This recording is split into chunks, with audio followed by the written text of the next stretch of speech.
ಕುಟುಂಬದ ಯಜಮಾನಿಗೆ ನಮಸ್ಕಾರ.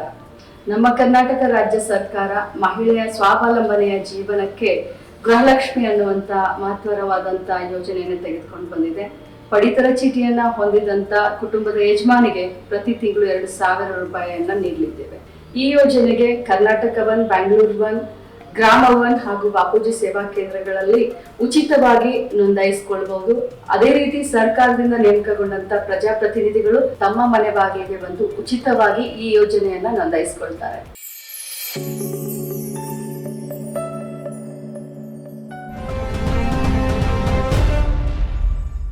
ರಾಜ್ಯ ಬಿಜೆಪಿಯಲ್ಲಿ ಖಾಲಿ ಹುದ್ದೆಗಳನ್ನು ತುಂಬುವ ಪ್ರಕ್ರಿಯೆಯಲ್ಲಿ ವಿಳಂಬ ಮುಂದುವರೆದಿದೆ. ರಾಜ್ಯದಲ್ಲಿ ಸರ್ಕಾರ ನಡೆಸ್ತಾ ಇದ್ದಾಗಲೂ ಕೂಡ ಸರ್ಕಾರದಲ್ಲಿದ್ದ ಖಾಲಿ ಹುದ್ದೆಗಳನ್ನು ತುಂಬುವುದಕ್ಕೆ ವಿಳಂಬ ಮಾಡಿದಂತಹ ಆರೋಪವನ್ನ ಬಿಜೆಪಿ ಎದುರಿಸ್ತಾ ಇತ್ತು. ಇದನ್ನು ರಾಜ್ಯದ ಜನ ಕೂಡ ಗಮನಿಸ್ತಾ ಇದ್ರು. ಈಗ ಪಕ್ಷದಲ್ಲಿರುವ ಖಾಲಿ ಹುದ್ದೆಗಳನ್ನು ತುಂಬುವುದಕ್ಕೂ ಕೂಡ ಹಿಂದೆ ಮುಂದೆ ನೋಡ್ತಾ ಇದ್ದಾರೆ. ಆದರೆ ನನಗೆ ಪಟ್ಟ ಸಿಕ್ಕೇ ಸಿಗುತ್ತೆ ಅಂತ ದಿನಕ್ಕೊಬ್ಬ ನಾಯಕರು ಆಸೆಗಣ್ಣಿನಿಂದ ದೆಹಲಿ ಕಡೆಗೆ ನೋಡ್ತಾ ಇದ್ದಾರೆ. ಇತ್ತ ಕಾರ್ಯಕರ್ತರು ಇರೋ ಸಾರಥಿಯನ್ನ ಮೊದಲು ಕೆಳಗಿಳಿಸಿದ್ರೆ ಸಾಕಪ್ಪ ಅಂತ ಕಾಯ್ತಾ ಇದ್ದಾರೆ. ಆದರೆ ಕರ್ನಾಟಕದ ಬಿಜೆಪಿ ರಾಜ್ಯಾಧ್ಯಕ್ಷ ಮತ್ತು ವಿರೋಧ ಪಕ್ಷದ ನಾಯಕನ ಕುರ್ಚಿ ಮೇಲೆ ಹೆಸರುಗಳು ತೇರಿ ಹೋಗ್ತಿವೆಯೇ ಹೊರತು ಯಾರೂ ಕೂಡ ಕುರ್ಚಿಯ ಅಧಿಕಾರಿಯಾಗಿ ಕೂತ್ಕೊಳ್ಳುವಂಥವ್ರು ಸಿಗ್ತಾ ಇಲ್ಲ. ಅದರಲ್ಲೂ ರಾಜ್ಯಾಧ್ಯಕ್ಷ ಗದ್ದುಗೆಗಂತೂ ಆಕಾಂಕ್ಷಿಗಳ ದಂಡೇ ಕಂಡು ಬರ್ತಾ ಇದೆ. ದಿನಕ್ಕೊಬ್ಬರ ಹೆಸರು ಹೊರದಾಡ್ತಾ ಇದೆ. ಹೊಸ ಹೊಸ ಹೆಸರುಗಳು ಮುಂದಕ್ಕೆ ಬರ್ತಾ ಇದ್ದಾವೆ. ಈ ಹೆಸರುಗಳ ಓಡಾಟ ಬಿಜೆಪಿಯಲ್ಲಿರುವ ಬಣ ಬಡಿದಾಟವನ್ನ ಕೂಡ ಖಾತ್ರಿ ಪಡಿಸ್ತಾನೆ ಇದ್ದಾವೆ. ಹಾಗಾದ್ರೆ ರಾಜ್ಯಾಧ್ಯಕ್ಷ ಹುದ್ದೆ ಮೇಲೆ ಯಾರ್ಯಾರ ಕಣ್ಣಿದೆ? ಹೈಕಮಾಂಡ್ ವಿಳಂಬ ಮಾಡ್ತಿರೋದು ಏಕೆ? ನೇಮಕದ ಹಿಂದಿರುವ ಲೆಕ್ಕಾಚಾರಗಳು ಏನು? ಇದೇ ಇವತ್ತಿನ ಅತಿ ದೊಡ್ಡ ಸುದ್ದಿಯಾಗಿದ್ದು. ಈ ಬಗ್ಗೆ ಸಂಪೂರ್ಣ ಮಾಹಿತಿಯನ್ನು ಕೊಡ್ತೀನಿ. ಹಾಗೇನೇ ಧರ್ಮಸ್ಥಳದಲ್ಲಿ ರೆಡಿ ಆಗಿರುವಂತಹ ಒಂದು ಪ್ರತಿಭಟನೆಗೆ ಸಂಬಂಧಪಟ್ಟಂತ ವಿಚಾರವನ್ನು ಕೂಡ ಇವತ್ತಿನ ನ್ಯೂಸ್ ಶೋದಲ್ಲಿ ನಿಮಗೆ ಹೇಳ್ತೀನಿ. ನಮಸ್ಕಾರ ಸ್ನೇಹಿತರೆ, ನೀವು ನೋಡೋದಕ್ಕೆ ಶುರು ಮಾಡಿದಿರಿ ಸುದ್ದಿಯಾನದ ನ್ಯೂಸ್ ಶೋ. ನಾನು ಹರಿಪ್ರಸಾದ್. ನೀವು ಸುದ್ದಿಯಾನದ ಸಬ್ಸ್ಕ್ರೈಬರ್ ಆಗೋದಕ್ಕೆ ಮರಿಬೇಡಿ. ಇವತ್ತಿನ ಅತಿ ದೊಡ್ಡ ಸುದ್ದಿಯನ್ನು ನೋಡೋದಕ್ಕಿಂತ ಮುಂಚಿತವಾಗಿ ಒಂದು ಇಂಟ್ರೆಸ್ಟಿಂಗ್ ಆಗಿರುವಂತಹ ಬೆಳವಣಿಗೆಯನ್ನು ನಿಮಗೆ ತೋರಿಸ್ತೀನಿ. ಹಿಮಾಲಯ ಪರ್ವತ ಶ್ರೇಣಿ ಸೇರಿದಂತೆ ಹಿಮವನ್ನಾವರಿಸಿದ ಜಗತ್ತಿನ ವಿವಿಧ ಶಿಖರಗಳನ್ನು ಸಾವಿರಾರು ಮಂದಿ ಪರ್ವತಾರೋಹಿಗಳು ಪ್ರತಿನಿತ್ಯ ಹತ್ತುತ್ತಾನೆ ಇರ್ತಾರೆ. ಈ ವೇಳೆ ಆಯತಪ್ಪಿ ಬಿದ್ದು ಅಥವಾ ಕಂದಕಕ್ಕೆ ಉರುಳಿ ಇನ್ನು ಕೆಲವೊಮ್ಮೆ ಹಿಮಪಾತಕ್ಕೆ ಸಿಲುಕಿ ಹೀಗೆ ಏನಾದರೂ ಅನಾಹುತಗಳಾಗಿ ಅದೆಷ್ಟೋ ಮಂದಿ ಮೃತಪಡ್ತಾ ಇರ್ತಾರೆ. ಹಾಗೆ ಹಿಮ ಪರ್ವತಗಳಲ್ಲಿ ಮಾಯವಾದ ನೂರಾರು ಮಂದಿಯ ಶವ ಇನ್ನೂ ಕೂಡ ಪತ್ತೆಯಾಗದೆ ಹಾಗೆಯೇ ಉಳಿದಿರುತ್ತೆ. ಆದ್ರೆ ಈಗ ಸ್ವಿಟ್ಜರ್ಲ್ಯಾಂಡ್ನ ಆಲ್ಫಾಸ್ ಪರ್ವತ ಶ್ರೇಣಿಯಲ್ಲಿ 37 ವರ್ಷಗಳ ಹಿಂದೆ ನಾಪತ್ತೆಯಾಗಿದ್ದ ಪರ್ವತಾರೋಹಿಯ ಶವ ಪತ್ತೆಯಾಗಿದೆ. ಜುಲೈ 12ರಂದು ಪರ್ವತಾರೋಹಿಗಳ ತಂಡವೊಂದು ಆಲ್ಫಾಸ್ ಅನ್ನು ಏರ್ತಾ ಇದ್ದ ವೇಳೆ ಹಿಮ ಕರಗಿದ್ರಿಂದಾಗಿ 37 ವರ್ಷಗಳ ಹಿಂದೆ ನಾಪತ್ತೆಯಾಗಿದ್ದ ವ್ಯಕ್ತಿಯ ಶವ ಕಣ್ಣಿಗೆ ಬಿದ್ದಿದೆ. ಹಿಮ ಪ್ರದೇಶದಲ್ಲಿ ಸಾವನ್ನಪ್ಪಿದ್ರೆ ಶವ ಸಂಪೂರ್ಣವಾಗಿ ಕೊಳೆತು ಹೋಗೋದಕ್ಕೆ ಹಲವಾರು ವರ್ಷಗಳು ಕೂಡ ಬೇಕಾಗ್ತವೆ. ಹೀಗಾಗಿ 37 ವರ್ಷಗಳಾದರೂ ಅಂದು ಮೃತಪಟ್ಟ ವ್ಯಕ್ತಿಯ ಶವ ಸಂಪೂರ್ಣವಾಗಿ ಕರಗಿರಲಿಲ್ಲ. ಹೀಗಾಗಿ 37 ವರ್ಷಗಳಾದರೂ ಅಂದು ಮೃತಪಟ್ಟ ವ್ಯಕ್ತಿಯ ಶವ ಸಂಪೂರ್ಣವಾಗಿ ಕೊಳೆತಿರಲಿಲ್ಲ. ಹೀಗಾಗಿ ಶವದ ಅವಶೇಷಗಳನ್ನ ಫಾರೆನ್ಸಿಕ್ ಟೆಸ್ಟ್ಗೆ ಕಳುಹಿಸಿ DNA ಟೆಸ್ಟ್ ನಡೆಸಿದಾಗ ಅದು 1986ರ ಸೆಪ್ಟೆಂಬರ್ ತಿಂಗಳಲ್ಲಿ ನಾಪತ್ತೆಯಾದ ವ್ಯಕ್ತಿಯ ಶವ ಅನ್ನುವಂಥದ್ದು ಗೊತ್ತಾಗಿದೆ. ಹವಾಮಾನ ವೈಪರೀತ್ಯದಿಂದಾಗಿ ಹಿಮ ಪರ್ವತಗಳು ವೇಗವಾಗಿ ಕರಗ್ತಾ ಇದ್ದು, ಹೀಗಾಗಿ ಆಲ್ಫಾ ಶ್ರೇಣಿಯಲ್ಲಂತೂ ಪ್ರತಿ ವರ್ಷ ಬೇಸಿಗೆ ಕಾಲದಲ್ಲಿ ಈ ಹಿಂದೆ ಕಳೆದು ಹೋದ ವ್ಯಕ್ತಿಗಳ ಶವ ಅಥವಾ ಏನಾದರೂ ವಸ್ತುಗಳು ಪತ್ತೆಯಾಗ್ತಾನೆ ಇರ್ತವೆ. ಹೀನಾಯ ಸೋಲಿನ ತಾತ್ಸಾರವು ಅಥವಾ ಸಮರ್ಥ ನಾಯಕರು ಸಿಗ್ತಾನೆ ಇಲ್ವೋ ಗೊತ್ತಿಲ್ಲ. ಕಾಂಗ್ರೆಸ್ ಅಧಿಕಾರಕ್ಕೆ ಬಂದು 3 ತಿಂಗಳಾಗ್ತಾ ಬಂದರೂ ಬಿಜೆಪಿ ಈವರೆಗೂ ವಿರೋಧ ಪಕ್ಷದ ನಾಯಕನನ್ನು ಆಯ್ಕೆ ಮಾಡುವ ಗೋಜಿಗೆ ಹೋಗಿಲ್ಲ. ಅತ್ತ ನಳಿನ್ ಕುಮಾರ್ ಕಟೀಲ್ ಎಕ್ಸ್ಪೈರಿ ಡೇಟ್ ಕಳೆದರೂ ರಾಜ್ಯಾಧ್ಯಕ್ಷ ಸ್ಥಾನದಲ್ಲಿ ಮುಂದುವರಿತಾ ಇದ್ದಾರೆ ಅಂತ ಬಿಜೆಪಿಯ ಕಾರ್ಯಕರ್ತರೇ ಅಸಮಾಧಾನದಿಂದ ಮಾತಾಡುವಂತಾಗಿದೆ. ಹಾಗಿದ್ರೂ ಈ ಜಾಗಕ್ಕೆ ಬೇರೆಯವರನ್ನ ನೇಮಕ ಮಾಡ್ತಾ ಇಲ್ಲ. ರಾಜ್ಯ ಬಿಜೆಪಿಯಲ್ಲಿ ಈಗ ಖಾಲಿ ಇರುವ 2 ಪ್ರಮುಖ ಹುದ್ದೆಗಳಿಗೆ ದಿನಕ್ಕೊಬ್ಬರ ಹೆಸರು ಕೇಳಿ ಬರ್ತಾ ಇದ್ದು, ರಾಜ್ಯದ ಬಿಜೆಪಿಯಲ್ಲಿ ಅಸಲಿ ನಾಯಕ ಯಾರು ಎಂಬ ಪ್ರಶ್ನೆ ಹುಟ್ಟು ಹಾಕಿದೆ. ಬಿಜೆಪಿ ಸಾರಥಿ ಆಗೋದಿಕ್ಕೆ ಸೋತವರು, ಗೆದ್ದವರು, ಹಳೆ ತಲೆಗಳು, ಹೊಸ ಮುಖಗಳು ಹೀಗೆ ಹಲವರು ನಂದು ಒಂದು ಇರಲಿ ಅಂತೇಳಿ ಟವಲ್ ಹಾಕ್ತಾ ಇರ್ತಾರೆ. ನನ್ನನ್ನ ರಾಜ್ಯಾಧ್ಯಕ್ಷ ಮಾಡಿದರೆ ತಪ್ಪೇನು ಅಂತ ಓಪನ್ ಆಗಿ ಸ್ಟೇಟ್ಮೆಂಟ್ಗಳನ್ನು ಕೂಡ ಕೆಲವರು ಕೊಟ್ಟಿದ್ದಾರೆ. ಮೇಲಿನ ಗುರುಗಳ ಆಶೀರ್ವಾದದಿಂದ ತಮಗೆ ಪಟ್ಟ ಸಿಗಬಹುದು ಎಂಬ ಲೆಕ್ಕಾಚಾರದಲ್ಲಿರುವವರು ಪಕ್ಷ ಯಾವುದೇ ಜವಾಬ್ದಾರಿ ಕೊಟ್ಟರೂ ನಿಭಾಯಿಸುವುದಕ್ಕೆ ಸಿದ್ಧ ಅಂತ ಭಾರಿ ಪಕ್ಷನಿಷ್ಠೆಯನ್ನು ಪ್ರದರ್ಶಿಸ್ತಾ ಇದ್ದಾರೆ. ಇದರ ನಡುವೆ ದಿನಕ್ಕೊಬ್ಬರ ಹೆಸರು ಚಾಲ್ತಿಗೆ ಬರ್ತಾ ಇದ್ದು ಕಮಲ ಪಕ್ಷದ ಕಾರ್ಯಕರ್ತರೇ ಗೊಂದಲಕ್ಕೆ ಒಳಗಾಗುವಂತಾಗಿದೆ. ಈ ರೇಸ್ನಲ್ಲಿರುವವರ ಹೆಸರನ್ನು ನೋಡಿದರೆ ನಿಮಗೂ ರಾಜಕೀಯದ ಒಂದಿಷ್ಟು ಲೆಕ್ಕಾಚಾರ ಹಾಕೋದಿಕ್ಕೆ ಅನುಕೂಲ ಆಗಬಹುದು. ಅದಕ್ಕಾಗಿ ರಾಜ್ಯಾಧ್ಯಕ್ಷ ಹುದ್ದೆಯ ರೇಸ್ನಲ್ಲಿರುವ ಕಮಲ ಕಲಿಗಳ ಹೆಸರುಗಳನ್ನು ಹೇಳ್ತೀನಿ. ಬಹಳ ಮುಖ್ಯವಾಗಿ ಬಿಜೆಪಿ ರಾಜ್ಯಾಧ್ಯಕ್ಷ ಪಟ್ಟಕ್ಕಾಗಿ ಬಿಜೆಪಿ ನಾಯಕರ ನಡುವೆ ಭಾರೀ ಪೈಪೋಟಿ ಸಾಗ್ತಾ ಇದೆ. ಚುನಾವಣೆಯಲ್ಲಿ ಗೆದ್ದವರು ಹಾಗೂ ಸೋತ ಘಟಾನುಘಟಿಗಳ ನಡುವೆ ಫೈಟ್ ನಡೀತಾ ಇದೆ. ಪಕ್ಷ ಸಂಘಟನೆ, ವರ್ಚಸ್ಸು, ಸಾಮರ್ಥ್ಯ, ಹಿರಿತನ ನೋಡುವಂತೆ ಒತ್ತಾಯ ಕೇಳಿ ಬರ್ತಾ ಇದೆ. C T Ravi, R Ashok, doctor Ashwath Narayana, Shobha Karandlaje, Sunil Kumar, V Somanna, Govinda Karjol, B Sriramulu, Basanagouda Patil Yatnal, BSY ಪುತ್ರ ಬಿವೈ ವಿಜೇಂದ್ರ, ಅರವಿಂದ ಲಿಂಬಾವಳಿ, ಹೀಗೆ ರಾಜ್ಯಾಧ್ಯಕ್ಷ ಹುದ್ದೆಗೆ ಇಂತಹ ಹೆಸರುಗಳು ಸದ್ಯ ಚಾಲ್ತಿಯಲ್ಲಿವೆ. 2 ಕಡೆ ಸೋತಿದ್ದೇನೆ, ನನಗೆ ರಾಜ್ಯಾಧ್ಯಕ್ಷ ಪಟ್ಟ ಕೊಡಿ ಅಂತ ವಿ ಸೋಮಣ್ಣ ಅವರು ಪಟ್ಟು ಹಿಡಿದು ಕೇಳ್ತಾ ಇದ್ದಾರೆ. ಆದರೆ ಅದನ್ನು ಬಹಳ ಸೀರಿಯಸ್ ಆಗಿ ಯಾರು ಕೂಡ ಪರಿಗಣಿಸದೆ ಕಾಣ್ತಾ ಇಲ್ಲ. ಇನ್ನು ಒಕ್ಕಲಿಗ ಲಿಂಗಾಯತ ರೇಸ್ ನಡುವೆ ದಲಿತ ನಾಯಕರ ಹೆಸರು ಕೂಡ ಈಗ ಮುಂಚೂಣಿಗೆ ಬರ್ತಾ ಇದೆ. ಈ ನಡುವೆ ಮಾಜಿ ಶಾಸಕ ಅರವಿಂದ ಲಿಂಬಾವಳಿ ಹೆಸರು ಮುನ್ನೆಲೆಗೆ ಬಂದಿತ್ತು. RSSನಿಂದ ದಲಿತ ನಾಯಕ ಅರವಿಂದ ಲಿಂಬಾವಳಿ ಹೆಸರು ಶಿಫಾರಸಾಗಿದೆ ಅಂತೇಳಿ ಹೇಳಿಕೊಳ್ಳಲಾಗ್ತಾ ಇದೆ. BSY ಅನುಮೋದನೆ ಇದಕ್ಕೆ ಕೊಡಬಹುದು ಅನ್ನುವಂಥದ್ದು ಕೂಡ ಈ ಶಿಫಾರಸಿಗೆ ಕಾರಣ ಅನ್ನುವಂಥ ಮಾಹಿತಿ ಇದೆ. ಮಾಜಿ ಸಚಿವ ಶ್ರೀರಾಮುಲು ಪರ ಈಗ ಇದ್ದಕ್ಕಿದ್ದಂತೆ MLC ಚಲವಾದಿ ನಾರಾಯಣಸ್ವಾಮಿ ಅವರು ಬ್ಯಾಟ್ ಬೀಸುವುದಕ್ಕೆ ಶುರು ಮಾಡಿದ್ದಾರೆ.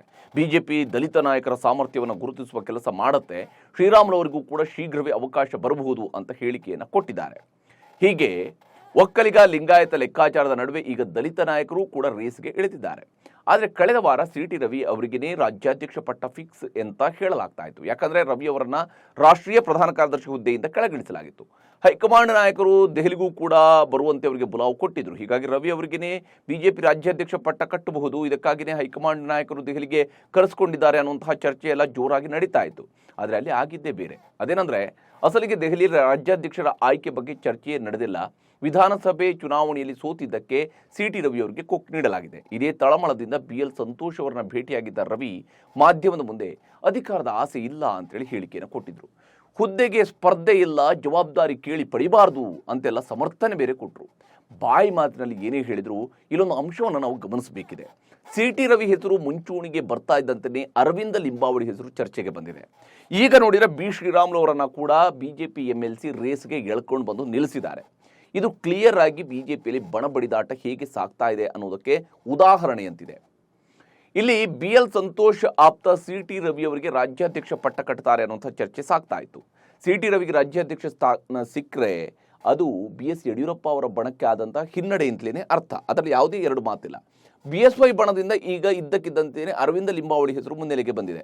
ಯಾಕೆಂದರೆ ಕಟೀಲ್ ಅವರನ್ನು ರಾಜ್ಯಾಧ್ಯಕ್ಷ ಮಾಡೋದಕ್ಕಿಂತ ಮುಂಚಿತವಾಗಿ ಅರವಿಂದ ಲಿಂಬಾವಳಿಗೆ ಪಟ್ಟ ಕಟ್ಟಬೇಕು ಅನ್ನುವಂಥ ಲೆಕ್ಕಾಚಾರದಲ್ಲಿ ಯಡಿಯೂರಪ್ಪ ಅವರು ಇದ್ರು ಅಂತೇಳಿ 2019ರಲ್ಲಿ ಚರ್ಚೆಯಾಗಿತ್ತು. ಪಕ್ಷನಿಷ್ಠ, ಚುನಾವಣೆಗೆ ಟಿಕೆಟ್ ನಿರಾಕರಣೆ, ದಲಿತ ಕಾರ್ಡ್ ಈ ವಿಚಾರಗಳನ್ನು ಬಳಕೆ ಮಾಡಿ ಲಿಂಬಾವಳಿ ಅವರ ಹೆಸರನ್ನು ಮುನ್ನೆಲೆಗೆ ತರಲಾಯಿತು. ಇನ್ನು ಈ ಲಿಂಬಾವಳಿ ಅವರಿಗೆ ರಾಷ್ಟ್ರಮಟ್ಟದಲ್ಲೂ ಕೂಡ ಹೈಕಮಾಂಡ್ ನಾಯಕರ ಜೊತೆಗೆ ಉತ್ತಮ ಸಂಪರ್ಕ ಇದ್ದೇ ಇದೆ. ಚುನಾವಣೆಗಳ ರಣತಂತ್ರ ಹೆಣೆಯೋದರಲ್ಲಿ ಕೂಡ ಇವರು ನಿಪುಣರೇ. ಲಿಂಬಾವಳಿ ಹೆಸರು ಪ್ರಸ್ತಾಪ ಆಗ್ತಾ ಇದ್ದಂತೆ ಬಿ ಶ್ರೀರಾಮುಲು ಅವರ ಹೆಸರನ್ನು ಚರ್ಚೆಗೆ ತಂದಿದ್ದಾರೆ. ಇಲ್ಲಿ BL ಸಂತೋಷ್ ಬಣದಿಂದ ದಲಿತ ಕಾರ್ಡ್ನಲ್ಲಿ ಶ್ರೀರಾಮುಲು ಹೆಸರು ಬಳಕೆ ಆಗಿರುವಂಥದ್ದು ಕೂಡ ಸ್ಪಷ್ಟವಾಗಿ ಗೋಚರಿಸ್ತಾ ಇದೆ. ಶ್ರೀರಾಮುಲು ಅವರು ಅಸಲಿಗೆ ಇದರ ಆಸಕ್ತಿ ಹೊಂದಿದ್ದಾರೆ ಇಲ್ಲೋ ಅಂತೇಳಿ ಗೊತ್ತಿಲ್ಲ. ಯಾಕಂದರೆ ಈ ಶ್ರೀರಾಮುಲು ಅವ್ರನ್ನ 2018ರಲ್ಲಿ ಬಿಜೆಪಿ ಸುಮಾರು 80 ಕ್ಷೇತ್ರಗಳಲ್ಲಿ ಚುನಾವಣಾ ಪ್ರಚಾರಕ್ಕೆ ಸ್ಟಾರ್ ಕ್ಯಾಂಪೇನರ್ ಆಗಿ ಬಳಕೆ ಮಾಡ್ಕೊಂಡಿತ್ತು. ಯಡಿಯೂರಪ್ಪ ಅವ್ರನ್ನ ಬಿಟ್ಟರೆ ಅತಿ ಹೆಚ್ಚು ಕ್ಷೇತ್ರಗಳಲ್ಲಿ ಸುತ್ತಾಡಿ ಪಕ್ಷದ ಪರವಾಗಿ ಪ್ರಚಾರ ಮಾಡಿಸಿದಂಥವ್ರು 2018ರಲ್ಲಿ ಬಿ ಶ್ರೀರಾಮುಲು. ಆದರೆ ಅದೇ ರಾಮುಲು ಅವ್ರಿಗೆ ಮುಂದೆ ಬಿಜೆಪಿ ಅಧಿಕಾರಕ್ಕೆ ಬಂದಾಗ ಒಂದು DCM ಪಟ್ಟ ಕೊಡೋದಕ್ಕೂ ಕೂಡ ಬಿಜೆಪಿಗೆ ಸಾಧ್ಯ ಆಗಿರಲಿಲ್ಲ, ಅಥವಾ ಕೊಡುವ ಕೆಲಸವನ್ನು ಬಿಜೆಪಿ ಮಾಡಿರಲಿಲ್ಲ ಅನ್ನೋದನ್ನು ಕೂಡ ನಾವಿಲ್ಲಿ ನೆನಪು ಮಾಡ್ಕೊಳ್ಬೋದು. ಹೀಗೆ ಇಲ್ಲಿ ಬಿಜೆಪಿಯ ಬಣಬಡಿದಾಟ ಬಹಳ ಜೋರಾಗಿ ಸಾಗ್ತಾ ಇದೆ. ಇದರಿಂದಾಗಿ ಯಾವುದೇ ಹೆಸರನ್ನು ಅಂತಿಮಗೊಳಿಸುವಂಥದ್ದು ಅಷ್ಟು ಸುಲಭವಲ್ಲದ ಸ್ಥಿತಿಯಲ್ಲಿ ಬಿಜೆಪಿ ಇದ್ದಂತೆ ಕಾಣ್ತಾ ಇದೆ. ಹಾಗಿದ್ರೂ ರಾಜ್ಯ ಬಿಜೆಪಿ ಮಾತ್ರವಲ್ಲದೆ ಇಡೀ ರಾಷ್ಟ್ರ ಮಟ್ಟದ ಬಿಜೆಪಿಯ ಮೇಲೆ ಮೋದಿ ಅಮಿತ್ ಶಾ ಜೋಡಿ ಬಿಗಿ ಹಿಡಿತವನ್ನು ಹೊಂದಿದೆ. ರಾಜ್ಯಾಧ್ಯಕ್ಷ ಯಾರೇ ಆದರೂ ಅಂತಿಮವಾಗಿ ರಾಜ್ಯದಲ್ಲಿ ನಡೆಯುವಂತಹ ಚುನಾವಣೆಗಳು, ಅದರಲ್ಲೂ ವಿಧಾನಸಭೆ ಮತ್ತು ಲೋಕಸಭೆ ಚುನಾವಣೆಗಳ ರಣತಂತ್ರದಲ್ಲಿ ಮುಖ್ಯ ಪಾತ್ರ ಮೋದಿ ಶಾ ಜೋಡಿಯೇ ನಿರ್ವಹಿಸಲಿದೆ. ಹೀಗಾಗಿ ರಾಜ್ಯದಲ್ಲಿ ಯಾವ ನಾಯಕರು ರೇಸ್ ನಡೆಸ್ತಾ ಇದ್ರೂ ಅಂತಿಮ ನಿರ್ಧಾರ ಮೋದಿ ಶಾ ಜೋಡಿಯೇ ತೆಗೆದುಕೊಳ್ಳಲಿದೆ. ಅಲ್ಲಿವರೆಗೆ ರಾಜ್ಯ ಬಿಜೆಪಿ ಮಾತ್ರ ಗೊಂದಲದ ಗೂಡಾಗಿಯೇ ಮುಂದುವರಿಯುವಂಥದ್ದು ಸ್ಪಷ್ಟ.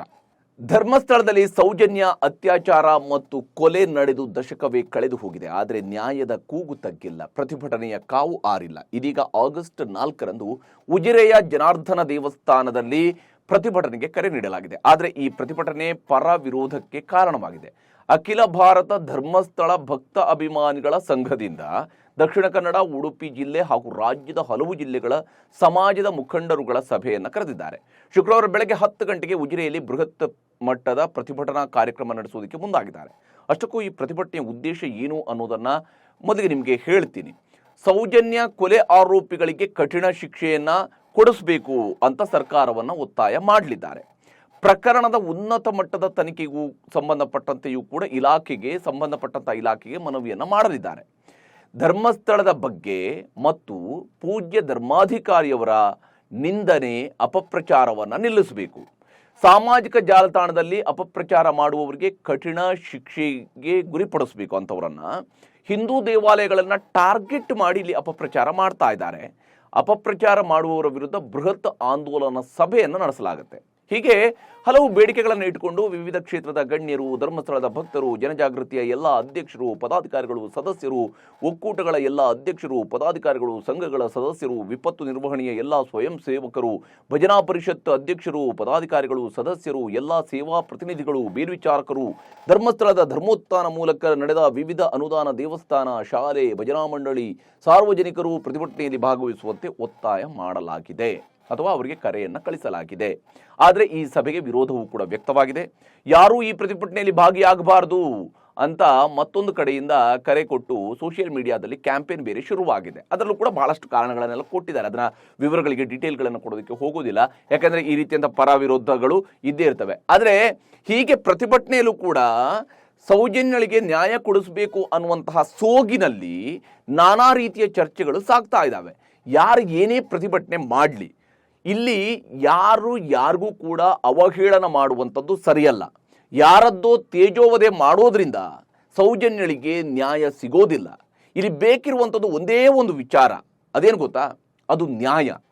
ಅದು ಸೌಜನ್ಯಳ ಮೇಲೆ ಮೃಗಗಳಿಗಿಂತ ಕೀಳಾಗಿ ಎರಗಿದ ವ್ಯಕ್ತಿ ಅಥವಾ ವ್ಯಕ್ತಿಗಳಿಗೆ ಶಿಕ್ಷೆ ಅಥವಾ ಅಂಥವರ ಬಂಧನ. ಯಾಕಂದರೆ 17 ವರ್ಷದ ಹುಡುಗಿಯ ಸಾವಿಗೆ ಯಾರೂ ಕಾರಣರಲ್ಲ ಎಂಬಂತಹ ಪರಿಸ್ಥಿತಿ ನಿರ್ಮಾಣ ಆಗಬಾರದು. ಕೊಲೆಯಾಗಿದೆ ಅನ್ನುವಂಥದ್ದು ಎಷ್ಟು ಸತ್ಯವೋ, ಅಲ್ಲಿ ಕೊಲೆಗಾರರಿದ್ದರೂ ಅತ್ಯಾಚಾರಿ ಇದ್ದ ಅನ್ನುವಂಥದ್ದು ಕೂಡ ಅಷ್ಟೇ ಸತ್ಯ.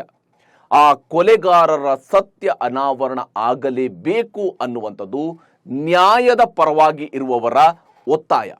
ಇನ್ನು ಕರಾವಳಿಯಲ್ಲಿ ನೈತಿಕ ಪೊಲೀಸ್ಗಿರಿ ಮುಂದುವರೆದಿದ್ದು, ಇದೀಗ ಧರ್ಮಸ್ಥಳ ಬಳಿಯ ಆಟೋ ಚಾಲಕನ ಮೇಲೆ ಹಲ್ಲೆ ನಡೆಸಲಾಗಿದೆ. ಹಿಂದೂ ಪರ ಸಂಘಟನೆಗಳ ಕಾರ್ಯಕರ್ತರು ಬಾಲಕಿಯೊಬ್ಬಳನ್ನ ಕರೆದೊಯ್ಯುತ್ತಿದ್ದ ಆಟೋ ರಿಕ್ಷಾವನ್ನ ಅಡ್ಡಗಟ್ಟಿ ಚಾಲಕನ ಮೇಲೆ ಹಲ್ಲೆ ನಡೆಸಿದ್ದಾರೆ ಅಂತ ಪೊಲೀಸ್ ಮೂಲಗಳು ತಿಳಿಸಿವೆ.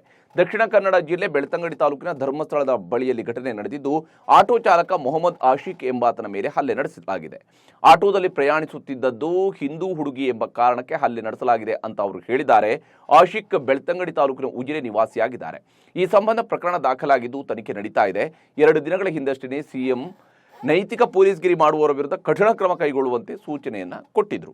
ಕರ್ನಾಟಕ ವಿಧಾನಸಭೆಯಲ್ಲಿ ಪ್ರಚಂಡ ಗೆಲುವು ಸಾಧಿಸಿರುವ ಕಾಂಗ್ರೆಸ್ ನಾಯಕರು ಈಗ ಲೋಕಸಭೆಯಲ್ಲೂ ಕೂಡ ಭರ್ಜರಿ ಜಯಬೇರಿ ಬಾರಿಸುವಂತಹ ಲೆಕ್ಕಾಚಾರದಲ್ಲಿದ್ದಾರೆ. ಹೀಗಾಗಿನೇ ರಾಜಧಾನಿ ದೆಹಲಿಯಲ್ಲಿ ಬುಧವಾರ ಕಾಂಗ್ರೆಸ್ ಅಧ್ಯಕ್ಷ ಮಲ್ಲಿಕಾರ್ಜುನ ಖರ್ಗೆ, ಕಾಂಗ್ರೆಸ್ ನಾಯಕ ರಾಹುಲ್ ಗಾಂಧಿ ನೇತೃತ್ವದಲ್ಲಿ ಕರ್ನಾಟಕದ CM Siddaramaiah, DCM DK Shivakumar ಸೇರಿದಂತೆ ಸಚಿವರು, ಹಿರಿಯ ಮುಖಂಡರ ಸಭೆ ನಡೆಸಲಾಗಿತ್ತು. ಕನಿಷ್ಠ 20 ಕ್ಷೇತ್ರಗಳಲ್ಲಿ ಗೆಲುವು ಸಾಧಿಸುವುದಕ್ಕೆ ಕಾರ್ಯತಂತ್ರವನ್ನು ರೂಪಿಸಲಾಯಿತು. ಇದೇ ವೇಳೆ ಕಾಂಗ್ರೆಸ್ ನಾಯಕ ರಾಹುಲ್ ಗಾಂಧಿ ಭ್ರಷ್ಟಾಚಾರ ಮುಕ್ತ ಆಡಳಿತ ನೀಡುವಂತೆ ರಾಜ್ಯ ನಾಯಕರಿಗೆ ಸೂಚನೆ ನೀಡಿದ್ದಾರೆ ಎನ್ನಲಾಗಿದೆ. ಸಭೆ ಬಳಿಕ ಮಾತನಾಡಿರುವ ಸಿಎಂ, ಕೆಲವು ಜಿಲ್ಲೆಗಳಿಗೆ ವಿಶೇಷವಾಗಿ ಸಚಿವರನ್ನು ನೇಮಕ ಮಾಡುತ್ತೇವೆ, ಅವರಿಗೆ ಮುಂದಿನ ಲೋಕಸಭೆ ಚುನಾವಣೆ ಜವಾಬ್ದಾರಿ ವಹಿಸಲಾಗುವುದು ಅಂತ ಹೇಳಿದ್ದಾರೆ. ಕರ್ನಾಟಕದಲ್ಲಿ 2ನೇ ಬಾರಿಗೆ ಸಿಎಂ ಆದ ಬಳಿಕ ಸಿದ್ದರಾಮಯ್ಯ ಇದೇ ಮೊದಲ ಬಾರಿಗೆ ದೆಹಲಿಯಲ್ಲಿ ಪ್ರಧಾನಿ ನರೇಂದ್ರ ಮೋದಿ ಅವರನ್ನ ಭೇಟಿಯಾಗಿದ್ದರು. ಸಂಸತ್ ಭವನಕ್ಕೆ ಭೇಟಿ ನೀಡಿದ್ದ ವೇಳೆ ಮೋದಿ ಅವರಿಗೆ ಗಂಧದ ಹಾರ ಹಾಕಿ ಮೈಸೂರು ಪೇಟ ನೀಡಿ ಅಂಬಾರಿಯ ವಿಗ್ರಹ ಕೊಟ್ಟು ಸನ್ಮಾನಿಸಿದರು. ಹಾಗೆಯೇ ವಿವಿಧ ಯೋಜನೆಗಳಿಗೆ ಕೇಂದ್ರದಿಂದ ರಾಜ್ಯಕ್ಕೆ ಬರಬೇಕಾದ ಬಾಕಿ ಅನುದಾನ ಬಿಡುಗಡೆ ಬಗ್ಗೆ ಪ್ರಧಾನಿ ಅವರ ಬಳಿ ಚರ್ಚೆ ನಡೆಸಿದ್ದಾರೆ ಅನ್ನುವ ಮಾಹಿತಿ ಇದೆ. ಇದೇ ವೇಳೆ ಕೇಂದ್ರ ರಕ್ಷಣಾ ಸಚಿವ ರಾಜನಾಥ್ ಸಿಂಗ್ ಅವರನ್ನ ಭೇಟಿಯಾಗಿ ಮೈಸೂರು ದಸರಾ ಮಹೋತ್ಸವದಲ್ಲಿ ಏರ್ ಶೋ ನಡೆಸುವಂತೆ ಮನವಿ ಮಾಡಿದ್ದಾರೆ. ಹಾಗೆಯೇ ನಿರ್ಮಲಾ ಸೀತಾರಾಮನ್ ಅವರನ್ನು ಕೂಡ ಭೇಟಿಯಾಗಿದ್ದರು. ಪ್ರಧಾನಿ ಭೇಟಿಗೂ ಮುಂಚಿತವಾಗಿ ಸಿದ್ದರಾಮಯ್ಯ ಟ್ವಿಟರ್ನಲ್ಲಿ ಮೋದಿ ಅವರಿಗೆ ಟಾಂಗ್ ಕೊಟ್ಟಿದ್ರು. ಗ್ಯಾರಂಟಿ ಯೋಜನೆಗಳ ಜಾರಿಯಿಂದ ಕರ್ನಾಟಕ ಆರ್ಥಿಕವಾಗಿ ದಿವಾಳಿಯಾಗುತ್ತದೆ ಎನ್ನುವ ಪ್ರಧಾನಿ ಮೋದಿ ಅವರ ಆರೋಪ ಪೂರ್ತಿ ಸುಳ್ಳಾಗಿದೆ. ದೇಶದ ಆರ್ಥಿಕತೆಯನ್ನು ಹಾಳುಗೆಡವಿದ ಪ್ರಧಾನಿ ಮೋದಿ ಅವರು ಕರ್ನಾಟಕ ಮಾದರಿ ಅಭಿವೃದ್ಧಿಯನ್ನು ಅರ್ಥ ಮಾಡಿಕೊಳ್ಳಲಿ, ಇನ್ನಾದರೂ ದೇಶವನ್ನು ಸರಿದಾರಿಯಲ್ಲಿ ಮುನ್ನಡೆಸಲಿ ಅಂತ ಬರ್ಕೊಂಡಿದ್ರು. ಮೊದಲಿದ್ದ ಸಿದ್ದರಾಮಯ್ಯನವರೇ ಬೇರೆ, ಈಗಿನ ಸಿದ್ದರಾಮಯ್ಯನವರೇ ಬೇರೆ ಅಂತ ಮಾಜಿ ಮುಖ್ಯಮಂತ್ರಿ ಬಸವರಾಜ ಬೊಮ್ಮಾಯಿ ಅವರು ಹೇಳಿದ್ದಾರೆ. ಮುಖ್ಯಮಂತ್ರಿ ಸಿದ್ದರಾಮಯ್ಯ ಅವರು ವರಿಷ್ಠರ ಬಳಿ ತಲೆಬಾಗಿರುವುದು ಬಹಳ ವಿರಳ. ಆದರೆ ಈಗ ಸಿದ್ದರಾಮಯ್ಯ ಬಹಳ ವೀಕ್ ಆಗಿದ್ದಾರೆ. ಸಿದ್ದರಾಮಯ್ಯ ನೇಚರ್ ಬೇರೆ, ಅವರು ಮೊದಲನ ಥರ ಸಿಡಿದೇಳ್ತಾ ಇಲ್ಲ, ಕಾಂಗ್ರೆಸ್ ವರಿಷ್ಠರ ಮಾತನ್ನ ಚಾಚೂ ತಪ್ಪದೆ ಪಾಲಿಸ್ತಾ ಇದ್ದಾರೆ ಅಂತ ಮಾಜಿ ಮುಖ್ಯಮಂತ್ರಿ ಬಸವರಾಜ ಬೊಮ್ಮಾಯಿ ಹೇಳಿದ್ದಾರೆ. ಎಐಸಿಸಿ ಅಧ್ಯಕ್ಷ ಮಲ್ಲಿಕಾರ್ಜುನ ಖರ್ಗೆ ಮೈಬಣ್ಣ ಹಾಗೂ ಸಚಿವ ಈಶ್ವರ್ ಖಂಡ್ರೆ ಬಗ್ಗೆ ಅವಹೇಳನಕಾರಿ ಹೇಳಿಕೆ ನೀಡಿದ್ದ ಮಾಜಿ ಸಚಿವ ಆರಗ ಜ್ಞಾನೇಂದ್ರ ವಿರುದ್ಧ ಪ್ರಕರಣ ದಾಖಲಾಗಿದೆ. ದಲಿತ ಮುಖಂಡ ಹರ್ಷೇಂದ್ರ ಕುಮಾರ್ ಎನ್ನುವವರು ತೀರ್ಥಹಳ್ಳಿ ಪೊಲೀಸ್ ಠಾಣೆಯಲ್ಲಿ ಆರಗ ಜ್ಞಾನೇಂದ್ರ ವಿರುದ್ಧ ಜಾತಿ ನಿಂದನೆ ದೂರು ದಾಖಲಿಸಿದ್ದಾರೆ. ಮತ್ತೊಂದೆಡೆ ರಾಜಕೀಯ ಸಮರ ಮುಂದುವರೆದಿದ್ದು, ಸೋಷಿಯಲ್ ಮೀಡಿಯಾದಲ್ಲಿ ಸಚಿವ ಹಾಗೂ ಮಲ್ಲಿಕಾರ್ಜುನ ಖರ್ಗೆ ಅವರ ಪುತ್ರ ಪ್ರಿಯಾಂಕ್ ಖರ್ಗೆ ಆಕ್ರೋಶ ಹೊರಹಾಕಿದ್ದಾರೆ. ಆರಗ ಜ್ಞಾನೇಂದ್ರ ಅವರೇ, ನೀವು ಆಡಿರುವ ಮಾತು ಬರೀ ನಿಮ್ಮ ಮಾತುಗಳಲ್ಲ, ಕೇಶವ ಕೃಪಾದ ಪ್ರಭಾವದ ಮಾತು, ಬಿಜೆಪಿಯ ಆಂತರ್ಯದೊಳಗೆ ಅಡಗಿದ್ದ ಶೋಷಿತರ ಬಗೆಗಿನ ಅಸಹನೆಯ ಮಾತು, ಸುಟ್ಟು ಕರಕಲಾಗಿದ್ದು ನಿಮ್ಮ ಬುದ್ಧಿಯೇ ಹೊರತು ಕಲ್ಯಾಣ ಕರ್ನಾಟಕದ ಜನರಲ್ಲ. ಶತಶತಮಾನಗಳಿಂದ ವರ್ಣಾಶ್ರಮದ ಹೆಸರಲ್ಲಿ ಶೋಷಣೆ ನಡೆಸಿ ಶ್ರಮಜೀವಿಗಳ ಬೆವರಿನಲ್ಲಿ ಬಿಟ್ಟಿ ತಿಂದವರ ಚರ್ಮ ಬೆಳ್ಳಗಿರಬಹುದು, ಸ್ವಾಭಿಮಾನದಿಂದ ದುಡಿದು ತಿನ್ನುವವರ ಮೈ ಬಿಸಿಲಲ್ಲಿ ಸುಟ್ಟಿರುತ್ತದೆ ಅಂತ ತಿರುಗೇಟು ಕೊಟ್ಟಿದ್ದಾರೆ. ಚಿತ್ರದುರ್ಗದ ಕವಾಡಿಗರ ಹಟ್ಟಿಯಲ್ಲಿ ಕಲುಷಿತ ನೀರು ಸೇವಿಸಿ ಅಸ್ವಸ್ಥರಾಗ್ತಾ ಇರುವವರ ಸಂಖ್ಯೆ ಏರಿಕೆಯಾಗ್ತಾನೆ ಇದೆ. ಈಗಾಗಲೇ 3 ಸಾವಿಗೀಡಾಗಿದ್ದು ಗ್ರಾಮದಲ್ಲಿ ಆತಂಕದ ವಾತಾವರಣ ನಿರ್ಮಾಣವಾಗಿದೆ. ಕವಾಡಿಗರ ಹಟ್ಟಿಯಲ್ಲಿ ತಾತ್ಕಾಲಿಕ ಆಸ್ಪತ್ರೆ ತೆರೆಯಲಾಗಿದ್ದು ಆರೋಗ್ಯ ಇಲಾಖೆ ಅಧಿಕಾರಿಗಳು ಬೀಡು ಬಿಟ್ಟಿದ್ದಾರೆ. ಈ ನಡುವೆ ನೀರಿನ ಮಾದರಿಯನ್ನು ಪರೀಕ್ಷೆಗೆಂದು ಲ್ಯಾಬ್ಗೆ ಕಳಿಸಲಾಗಿತ್ತು. ನೀರಿನಲ್ಲಿ ಕಾಲರಾ ಮಾದರಿಯ ಸೋಂಕು ಪತ್ತೆಯಾಗಿದ್ದು ಕುಡಿಯಲು ಯೋಗ್ಯವಲ್ಲ ಅಂತ ಲ್ಯಾಬ್ ವರದಿ ನೀಡಿದೆ. ಆದರೆ ಮೃತರ ಕುಟುಂಬಸ್ಥರು ಬೇಕಂತಲೇ ನೀರಿಗೆ ವಿಷ ಬೆರೆಸಿದ್ದಾರೆ ಅಂತ ಆರೋಪಿಸಿದರು. ಭಾರತೀಯ ಪುರಾತತ್ವ ಸರ್ವೇಕ್ಷಣಾ ಇಲಾಖೆಯು ವಾರಣಾಸಿಯ ಜ್ಞಾನವಾಪಿ ಮಸೀದಿ ಸಮೀಕ್ಷೆ ನಡೆಸುವುದಕ್ಕೆ ಅನುಮತಿ ನೀಡಿ ಅಲಹಾಬಾದ್ ಹೈಕೋರ್ಟ್ ಗುರುವಾರ ತೀರ್ಪು ನೀಡಿದೆ. ಸೆಷನ್ಸ್ ನ್ಯಾಯಾಲಯದ ಆದೇಶವನ್ನು ಎತ್ತಿ ಹಿಡಿದಿರುವ ಹೈಕೋರ್ಟ್ ಜ್ಞಾನವಾಪಿ ಮಸೀದಿ ಸಂಕೀರ್ಣದಲ್ಲಿ ಭಾರತೀಯ ಪುರಾತತ್ವ ಇಲಾಖೆಯ ಸಮೀಕ್ಷೆಯನ್ನು ಪ್ರಾರಂಭಿಸಲಾಗುವುದು ಅಂತ ಅಭಿಪ್ರಾಯಪಟ್ಟಿದೆ. ಜ್ಞಾನವಾಪಿ ಮಸೀದಿಯಲ್ಲಿ ಹಿಂದೂ ದೇಗುಲಕ್ಕೆ ಸಂಬಂಧಿಸಿದ ಕುರುಹುಗಳಿವೆಯೇ ಎಂಬ ಬಗ್ಗೆ ಭಾರತೀಯ ಪುರಾತತ್ವ ಇಲಾಖೆ ಸರ್ವೆ ನಡೆಸುವಂತೆ ವಾರಣಾಸಿ ಜಿಲ್ಲಾ ನ್ಯಾಯಾಲಯ ಸೂಚನೆ ನೀಡಿತ್ತು. ಇದರ ವಿರುದ್ಧ ಮಸೀದಿ ಸಮಿತಿ ಕೋರ್ಟ್ ಮೆಟ್ಟಿಲೇರಿತ್ತು. ಇದೀಗ ಅರ್ಜಿಯನ್ನು ವಜಾಗೊಳಿಸಿರುವಂತಹ ಹೈಕೋರ್ಟ್ ಸರ್ವೆ ನಡೆಸುವುದಕ್ಕೆ ಅನುಮತಿಯನ್ನ ನೀಡಿದೆ. ಆದರೆ ಹೈಕೋರ್ಟ್ ಆದೇಶವನ್ನು ಪ್ರಶ್ನಿಸಿ ಮುಸ್ಲಿಂ ಮುಖಂಡರು ಸುಪ್ರೀಂ ಕೋರ್ಟ್ ಮೆಟ್ಟಿಲೇರಿದ್ದಾರೆ. ತಕ್ಷಣ ವಿಚಾರಣೆ ಕೈಗೆತ್ತಿಕೊಳ್ಳುವಂತೆ ಮನವಿ ಮಾಡಿಕೊಂಡಿದ್ದಾರೆ. ಹರಿಯಾಣ ರಾಜ್ಯದಲ್ಲಿ ಸೋಮವಾರದಿಂದ ಕೋಮುಗಲಭೆ ಭುಗಿಲೆದ್ದಿದ್ದು ಪರಿಸ್ಥಿತಿ ಬೂದಿ ಮುಚ್ಚಿದ ಕೆಂಡದಂತಿದೆ. ಸಾರ್ವಜನಿಕ ಸುವ್ಯವಸ್ಥೆ ಕಾಪಾಡುವುದಕ್ಕೆ ಆಗಸ್ಟ್ 5ರವರೆಗೆ ನೂರ್, ಫರೀದಾಬಾದ್ ಮತ್ತು ಫಲ್ಬಾಲ್ ಜಿಲ್ಲೆಗಳು ಮತ್ತು ಗುರುಗ್ರಾಮ್ ಜಿಲ್ಲೆಯ ಸೋಹ್ನಾ, ಪಟೌಡಿ ಮತ್ತು ಮಾನೇಸರ್ ಉಪವಿಭಾಗಗಳಲ್ಲಿ ಇಂಟರ್ನೆಟ್ ಸೇವೆಗಳನ್ನು ಸರ್ಕಾರ ಸ್ಥಗಿತಗೊಳಿಸಿದೆ. ಫಲ್ವಾಲ್ ಜಿಲ್ಲೆಯಲ್ಲಿ 2 ಮಸೀದಿಗಳ ಮೇಲೆ ಪೆಟ್ರೋಲ್ ಬಾಂಬ್ಗಳನ್ನು ಎಸೆಯಲಾಗಿದ್ದು ಅಗ್ನಿಶಾಮಕ ದಳದ ಸಿಬ್ಬಂದಿ ಬೆಂಕಿಯನ್ನು ನಂದಿಸಿದ್ದಾರೆ. ಸದ್ಯ 2 ಮಸೀದಿಗಳಿಗೆ ಸ್ವಲ್ಪ ಹಾನಿಯಾಗಿದ್ದು ಬಿಗುವಿನ ವಾತಾವರಣ ನಿರ್ಮಾಣವಾಗಿದೆ. ಹರಿಯಾಣ ಹಿಂಸಾಚಾರದ ತನಿಖೆಗೆ 3 ವಿಶೇಷ ತಂಡವನ್ನು ರಚನೆ ಮಾಡಲಾಗಿದೆ. ಈಗಾಗಲೇ 83 FIRಗಳನ್ನು ದಾಖಲು ಮಾಡಲಾಗಿದ್ದು 165 ಜನರನ್ನು ಬಂಧಿಸಲಾಗಿದೆ. ಇದು ವ್ಯವಸ್ಥಿತ ಪಿತೂರಿ ಅಂತಾನೆ ಹೇಳ್ತಾ ಇರುವಂತಹ ಸಿಎಂ ಮನೋಹರ್ ಲಾಲ್ ಖಟ್ಟರ್ ಯಾವ ಆರೋಪಿಯನ್ನು ಕೂಡ ಬಿಡೋದಿಲ್ಲ ಹಾಗೂ ಹಾನಿ ಮಾಡಿದವರೇ ಪರಿಹಾರದ ಹಣ ಪಾವತಿಸಬೇಕು ಅಂತ ಹೇಳಿದ್ದಾರೆ. ಮಧ್ಯಪ್ರದೇಶದ ಕುನೋ ರಾಷ್ಟ್ರೀಯ ಉದ್ಯಾನದಲ್ಲಿ ಶವವಾಗಿ ಪತ್ತೆಯಾದ ಧಾತ್ರಿ ಎಂಬ ಹೆಣ್ಣು ಚೀತಾ ಸಾವಿನ ಕಾರಣ ಬಹಿರಂಗಗೊಂಡಿದೆ. ಆಫ್ರಿಕಾದಿಂದ ಭಾರತಕ್ಕೆ ತರಲಾಗಿರುವ ಚೀತಾಗಳಲ್ಲಿ ಬೆಳವಣಿಗೆಯಾಗುತ್ತಿರುವ ತುಪ್ಪಳದ ಕಾರಣದಿಂದಾಗಿ ಅವು ಸಾವಿಗೀಡಾಗುತ್ತಿವೆ ಅನ್ನುವಂಥದ್ದು ಈಗ ಚೀತಾ ಯೋಜನೆಯ ತಜ್ಞರು ಹೇಳಿದ್ದಾರೆ. ಈ ಸಮಯದಲ್ಲಿ ಆಫ್ರಿಕಾದಲ್ಲಿ ಚಳಿಗಾಲ ಆರಂಭವಾಗುತ್ತಿದೆ. ಚಳಿಯಿಂದ ತಮ್ಮನ್ನು ರಕ್ಷಿಸಿಕೊಳ್ಳುವುದಕ್ಕೆ ಚೀತಾಗಳು ಈ ತುಪ್ಪಳವನ್ನು ಬೆಳೆಸಿಕೊಳ್ಳುತ್ತವೆ. ಆದರೆ ಇದು ಭಾರತದಲ್ಲಿ ಅವುಗಳಿಗೆ ಸೋಂಕಿಗೆ ಕಾರಣವಾಗುತ್ತಿದೆ. ಚೀತಾಗಳು ತಮ್ಮ ಹಿಂಗಾಲುಗಳ ಮೇಲೆ ಕುಳಿತಾಗ ಬೆನ್ನು ಮೂಳೆಯ ಮೂಲಕ ಈ ಸೋಂಕು ಕೆಳಭಾಗದವರೆಗೂ ಕೂಡ ಹರಿಯುವುದರಿಂದ ಸೋಂಕು ಹೆಚ್ಚಾಗಿ ಸಾವಿಗೀಡಾಗ್ತಾ ಇವೆ. ಈ ತುಪ್ಪಳವನ್ನು ಶೇವ್ ಮಾಡುವ ಮೂಲಕ ಚೀತಾಗಳನ್ನು ಕಾಪಾಡಿಕೊಳ್ಳಬಹುದು. ಇನ್ನೂ ಉದ್ದ ಕೂದಲು ಹೊಂದಿಲ್ಲದ ಚೀತಾಗಳು ಈ ಸಮಸ್ಯೆಗೆ ತುತ್ತಾಗಿಲ್ಲ ಅಂತ ಅಧಿಕಾರಿಗಳು ತಿಳಿಸಿದ್ದಾರೆ. ಮಧ್ಯಪ್ರದೇಶದ ಕುನೋ ರಾಷ್ಟ್ರೀಯ ಉದ್ಯಾನವನದಲ್ಲಿ 5 ತಿಂಗಳಲ್ಲಿ 9 ಚೀತಾಗಳು ಸಾವನ್ನಪ್ಪಿವೆ. ಮನುಷ್ಯ ಪ್ರಕೃತಿಯ ನಿಯಮಗಳ ವಿರುದ್ಧ ಕೈಗೊಳ್ಳುವ ನಿರ್ಧಾರದಿಂದ ಇದ್ಯಾವುದರ ಅರಿವು ಇಲ್ಲದ ಮೂಕ ಪ್ರಾಣಿಗಳು ಸಾವಿಗೀಡಾಗ್ತಾ ಇರುವಂಥದ್ದು ನಿಜಕ್ಕೂ ದುರದೃಷ್ಟಕರ. ಆಸ್ಕರ್ ಪ್ರಶಸ್ತಿ ಪುರಸ್ಕೃತ ಸಾಕ್ಷ್ಯ ಚಿತ್ರಕ್ಕೆ ಕಾರಣವಾಗಿದ್ದ ಬೆಳ್ಳಿ ಬೊಮ್ಮನ್ ದಂಪತಿ ಎಲ್ರಿಗೂ ಕೂಡ ಗೊತ್ತೇ ಇದೆ. ದಿ ಎಲಿಫೆಂಟ್ ವಿಸ್ಪರರ್ಸ್ ಸಾಕ್ಷ್ಯ ಚಿತ್ರಕ್ಕೆ ಪ್ರೇರಣೆಯಾಗಿದ್ದ ಬೆಳ್ಳಿ ಅವರನ್ನ ಮೊದಲ ಸರ್ಕಾರಿ ಮಹಿಳಾ ಕಾವಡಿಯಾಗಿ ತಮಿಳುನಾಡು ಸರ್ಕಾರ ನೇಮಕ ಮಾಡಿದೆ. ಬೆಳ್ಳಿ ಅವರು ಮದುಮಲೈ ಹುಲಿ ಅಭಯಾರಣ್ಯದಲ್ಲಿರುವ ತೆಪ್ಪಕಾಡು ಆನೆ ಬಿಡಾರದಲ್ಲಿ ತಾತ್ಕಾಲಿಕ ಸಹಾಯಕಿಯಾಗಿ ಕೆಲಸವನ್ನು ನಿರ್ವಹಿಸ್ತಾ ಇದ್ರು. ಇದೀಗ ಆಕೆಯನ್ನ ತಮಿಳುನಾಡು ಸರ್ಕಾರ ರಾಜ್ಯದ ಮೊದಲ ಸರ್ಕಾರಿ ಮಹಿಳಾ ಕಾವಾಡಿಯಾಗಿ ನೇಮಕ ಮಾಡಿದ್ದು, ತಮಿಳುನಾಡು ಮುಖ್ಯಮಂತ್ರಿ ಸ್ಟಾಲಿನ್ ಅವರು ಬೆಳ್ಳಿ ಅವರಿಗೆ ನೇಮಕ ಪತ್ರವನ್ನ ವಿತರಣೆ ಮಾಡಿದ್ದಾರೆ. ಪಾಕಿಸ್ತಾನ ದಿನೇ ದಿನೇ ಆರ್ಥಿಕವಾಗಿ ಕುಸಿಯುತ್ತಿದೆ. ಹಣದುಬ್ಬರ, ನಿರುದ್ಯೋಗ, ರಾಜಕೀಯದ ಅವ್ಯವಸ್ಥೆಯಿಂದ ಜನ ಕಂಗೆಟ್ಟಿದ್ದಾರೆ. ಹೀಗಾಗಿ ಪಾಕಿಸ್ತಾನದಲ್ಲಿ ಇತ್ತೀಚೆಗೆ ದಾಖಲೆಯ ಸಂಖ್ಯೆಯಲ್ಲಿ ಜನ ಪಲಾಯನ ಮಾಡ್ತಾ ಇದ್ದಾರೆ. ಕಳೆದ 6 ತಿಂಗಳಲ್ಲಿ ಬರೋಬ್ಬರಿ 8 ಲಕ್ಷ ಜನ ದೇಶ ತೊರೆದಿದ್ದಾರೆ. ಅದರಲ್ಲೂ ಹೆಚ್ಚಾಗಿ ವೈದ್ಯರು, ಎಂಜಿನಿಯರ್ಗಳು, ಮಾಹಿತಿ ತಂತ್ರಜ್ಞಾನ ತಜ್ಞರು ಸೇರಿದಂತೆ ಬಹುತೇಕ ವಿದ್ಯಾವಂತರೇ ಇತರೆ ದೇಶಗಳ ಕಡೆಗೆ ಪರಾರಿಯಾಗ್ತಾ ಇದ್ದಾರೆ. ಪಾಕಿಸ್ತಾನ ಸ್ಟ್ಯಾಟಿಸ್ಟಿಕ್ಸ್ ಬ್ಯೂರೋ ಅಂಕಿಅಂಶದ ಪ್ರಕಾರ ಈ ವರ್ಷದ ಜೂನ್ವರೆಗೆ 8.32 ಲಕ್ಷ ಪಾಕಿಸ್ತಾನಿಯರು ತಮ್ಮ ದೇಶವನ್ನು ತೊರೆದಿದ್ದಾರೆ. ಅದರಲ್ಲಿ ಸುಮಾರು 4 ಲಕ್ಷ ಜನ ವಿದ್ಯಾವಂತರು ಹಾಗೂ ಉನ್ನತ ಹುದ್ದೆ ಹೊಂದಿದವರೇ ಆಗಿದ್ದಾರೆ. ಕ್ಯಾನ್ಸರ್ ಮನುಷ್ಯರನ್ನ ಅಣುವಾಗಿ ಕೊಲ್ಲುವ ಮಾರಣಾಂತಿಕ ಕಾಯಿಲೆ. ಇದೀಗ ಅಮೆರಿಕದ ಸಂಶೋಧಕರ ತಂಡ ಕ್ಯಾನ್ಸರ್ ಚಿಕಿತ್ಸೆಗಾಗಿ ಮಾತ್ರೆ ಕಂಡುಹಿಡಿದಿದ್ದಾರೆ. ಯುಎಸ್ನಲ್ಲಿನ ಅತಿದೊಡ್ಡ ಕ್ಯಾನ್ಸರ್ ಸಂಶೋಧನಾ ಮತ್ತು ಚಿಕಿತ್ಸಾ ಸಂಸ್ಥೆಗಳಲ್ಲಿ ಒಂದಾಗಿರುವ ಸಿಟಿ ಆಫ್ ಹೋಪ್ನ ಸಂಶೋಧಕರು ಈ ಮಾತ್ರೆಯನ್ನು ಅಭಿವೃದ್ಧಿಪಡಿಸಿದ್ದಾರೆ. ಕಿಮೋಥೆರಪಿ ಸಮಯದಲ್ಲಿ ಘನ ಗೆಡ್ಡೆಗಳನ್ನು ತೆಗೆದುಹಾಕುವಲ್ಲಿ ಈ ಟ್ಯಾಬ್ಲೆಟ್ ಸಹಾಯ ಮಾಡುತ್ತೆ. ಕಳೆದ 20 ವರ್ಷಗಳಿಂದ ಮಾತ್ರೆಗಳನ್ನು ಅಭಿವೃದ್ಧಿಪಡಿಸಲಾಗ್ತಾ ಇದೆ. ಈಗ ಈ ಟ್ಯಾಬ್ಲೆಟ್ಗೆ AOH 1996 ಎಂದು ಹೆಸರಿಡಲಾಗಿದೆ. ಇದರ ಹೆಸರಿನ ಹಿಂದೆ ಒಂದು ಕುತೂಹಲಕಾರಿ ಕಥೆಯೂ ಕೂಡ ಇದೆ. AOH 1996ಗೆ 1996ರಲ್ಲಿ ಜನಿಸಿದ್ದ ಅನಾ ಒಲಿವಿಯಾ ಹೀಲಿ ಎಂಬ ಹುಡುಗಿಯ ಹೆಸರನ್ನು ಇಡಲಾಗಿರುವಂಥದ್ದು. ಈ ಬಾಲಕಿ 9ನೇ ವಯಸ್ಸಿನಲ್ಲಿ ಕ್ಯಾನ್ಸರ್ನಿಂದ ನಿಧನಳಾಗಿದ್ದಳು. ಈ ಮಾತ್ರೆ ಸ್ತನ ಕ್ಯಾನ್ಸರ್ ಮತ್ತು ಪ್ರಾಸ್ಟೇಟ್ ಕ್ಯಾನ್ಸರ್ ಚಿಕಿತ್ಸೆಯಲ್ಲಿ ಬಹಳ ಪರಿಣಾಮಕಾರಿಯಾಗಿದೆ ಅಂತ ಸಂಶೋಧಕರು ಹೇಳಿದ್ದಾರೆ. ನ್ಯೂಸ್ ಶೋ ಮುಗಿಸೋದಕ್ಕಿಂತ ಮುಂಚಿತವಾಗಿ ಒಂದು ಸುಭಾಷಿತವನ್ನು ಹೇಳ್ತೀನಿ. ಪ್ರತಿಯೊಬ್ಬ ಜಾಣನಿಗೂ ಅಹಂಕಾರವಿದ್ದೇ ಇರುತ್ತದೆ, ತಾನೊಬ್ಬ ಕೋಣನೆಂದು ತಿಳಿಯುವವರೆಗೆ. ಇದು ಬೀಚಿಯವರ ಮಾತು. ಬೀಚಿಯವರು ತಮ್ಮ ಹಾಸ್ಯಭರಿತವಾದಂತಹ ಮಾತಿನ ಮೂಲಕ, ತನ್ನ ಬರಹದ ಮೂಲಕವಾಗಿಯೇ ಚಾಟಿ ಬೀಸಿದಂಥವರು. ಪ್ರತಿಯೊಬ್ಬ ಜಾಣನಿಗೂ ಕೂಡ ಅಹಂಕಾರ ಇದ್ದೇ ಇರುತ್ತೆ ಅಂತ ಹೇಳೋದ್ರ ಮೂಲಕವಾಗಿ ಆತ ತಾನು ಕೋಣ ಅಂತೇಳಿ ತಿರುವವರೆಗೂ ಕೂಡ ಆತನಿಗೆ ಅಹಂಕಾರ ಇದ್ದೇ ಇರುತ್ತೆ ಅನ್ನೋದನ್ನ ಬೀಚಿಯವರು ಈ ಸಾಲುಗಳ ಮೂಲಕವಾಗಿ ಹೇಳಿರುವಂಥದ್ದು. ಇದಾಗಿತ್ತು ಇವತ್ತಿನ ನ್ಯೂಸ್ ಶೋ. ನ್ಯೂಸ್ ಶೋದಲ್ಲಿ ಪ್ರತಿನಿತ್ಯ ಇಂತಹ ಇಂಟ್ರೆಸ್ಟಿಂಗ್ ಸುದ್ದಿಗಳನ್ನು ನಾನು ನಿಮಗೆ ನೀಡ್ತಾ ಇರ್ತೀನಿ. ಇದಕ್ಕಾಗಿ ನ್ಯೂಸ್ ಶೋವನ್ನು ಲೈಕ್ ಮಾಡಿ, ಶೇರ್ ಮಾಡಿ, ಕಾಮೆಂಟ್ ಮೂಲಕ ನಿಮ್ಮ ಅಭಿಪ್ರಾಯ ತಿಳಿಸೋದಕ್ಕೆ ಮರಿಬೇಡಿ. ನಮಸ್ಕಾರ.